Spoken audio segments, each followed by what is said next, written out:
We're taking 5-second rejection trades on 1-minute classic candles. This is so important. If you want to trade rejections, this is the easiest thing that you could possibly do. Now, take a look at this.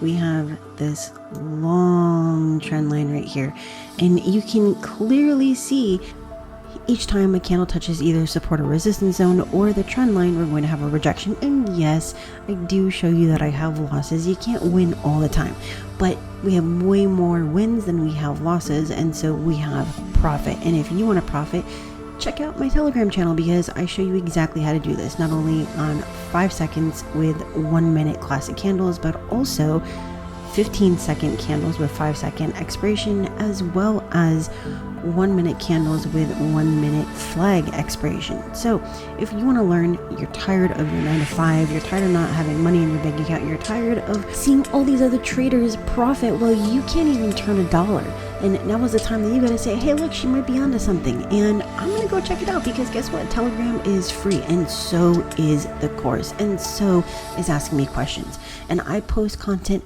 every single day, multiple times, so you have everything to gain and nothing to lose. And this is a skill that you can use right here at home on your computer, on your PC. And you know what? The course is free. Asking me questions is free. Participation is free. The exclusive lives are free. Now, I do also have a mentorship, but we can talk about that some other time. Now, this is a brand new channel, so make sure that you like, comment, and subscribe. And I will see you next time on another trade.